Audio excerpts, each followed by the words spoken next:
अस्सलाम वालेकुम। वालेकुम अस्सलाम। अब तो उन्होंने मुझे बुला लिया होता, मैं आ जाता। ये बेटा बात ये है कि प्यासा जो है वो हमेशा कुएं के पास जाता है, इसलिए हमें ही आना पड़ा। तुमसे बात करनी थी, बैठो। जी।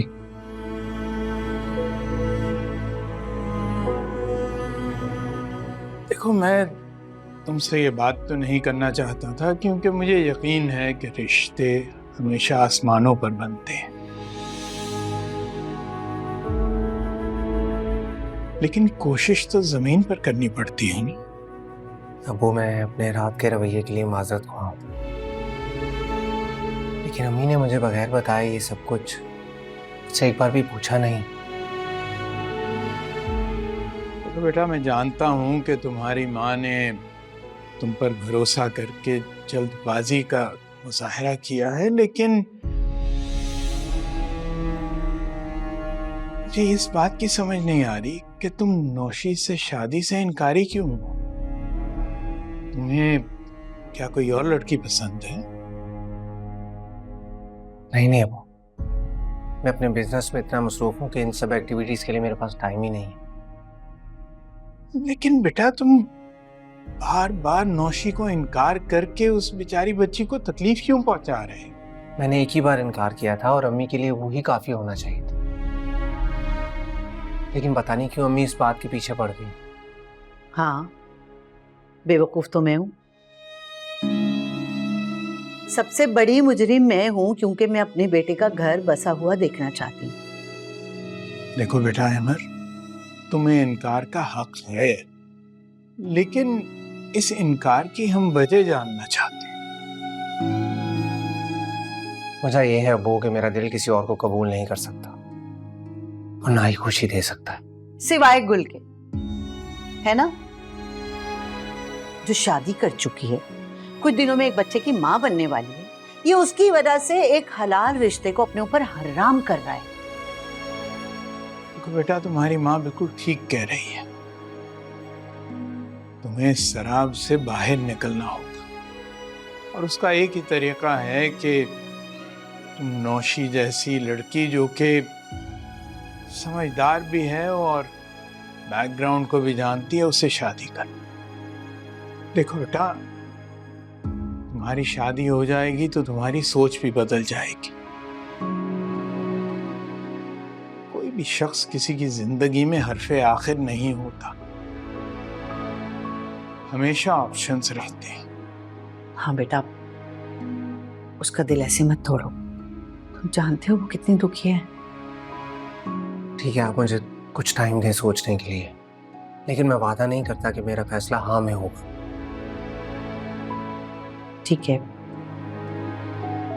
तुम सोचो तो सही, इंशाल्लाह दिल भी बदल जाएगा।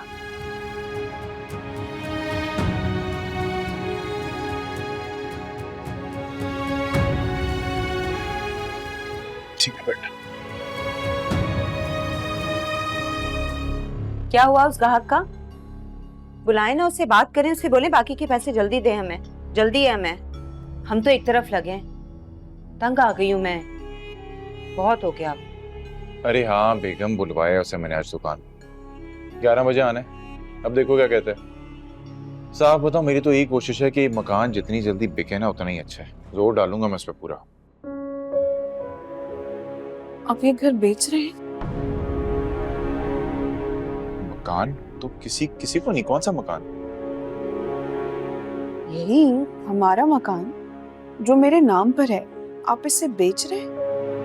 अरे नहीं नहीं गुल, वो तो बस अभी बात ही हुई है, फाइनल तो कोई कुछ नहीं हुआ।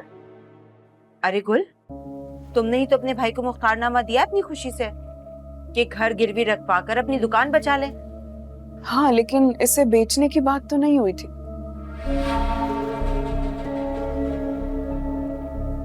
मुझे पता चला कि आपने बाला ही बाला इसका एडवांस भी ले लिया। अरे नहीं गुल, तुमने गलत सुना है। मैं भला तुम्हारी मर्जी के बगैर ऐसा कैसे कर सकता हूँ, बताओ मुझे। तो फिर आपने कोई एडवांस नहीं लिया इस घर का? अरे लोगों ने तुम्हें भड़काया होगा हमारे खिलाफ, लोग तो चाहते ही नहीं है बहन भाइयों में इत्तेफाक रहे। अब देखो ना, हमें भी तो तुम्हारे खिलाफ कितना भड़काते। हम किसी की बातों में आते हैं क्या नुमान? कानों के कच्चे नहीं है, तुम भी मत हुआ करो। ठीक है, अगर आप लोग कह रहे हैं तो आप लोग ठीक ही कह रहे होंगे। नोमी भाई, आपने घर के कागजात गिरवी रखवा दिए? हाँ वो तो कब के ले बल्कि अब तो बैंक वाले जांच पड़ताल कर रहे हैं, उसके बगैर कैसे देंगे वो कर्जा। तो प्रोसेस हो रहा है बस। ठीक है, फिर ऐसा करें कि इस घर की जो भी रकम मिलेगी उसका एक हिस्सा आप मुझे दे दीजिएगा। मैं घर से ही कोई काम शुरू कर लूंगी, क्योंकि मैं यहीं रहूंगी, मैं जाना नहीं चाहती। ठीक है। तुम आज ऑफिस से जल्दी वापस आ गए? ज्यादा काम नहीं था और मेरा सर भी दर्द कर रहा था। तुम क्या कर रही हो? अपनी ड्रेसिंग टेबल साफ कर रहे थे और फिर मुझे ये मिला। ये यकीनन गुल का होगा। हाँ उसी का है, मुंह दिखाई में दिया था उसे। अच्छा, मुझे तो पहले कभी कुछ नहीं दिया तुमने। तुम्हें एक बंगला दे चुका हूँ और तुमने मेरा ऑफिस भी अपने नाम करवाया है, और अभी थोड़े दिन पहले ही तुम्हें एक बहुत भारी गोल्ड का सेट भी दे चुका हूँ। और क्या चाहिए? फिर भी मुंह दिखाई की बात अलग होती है।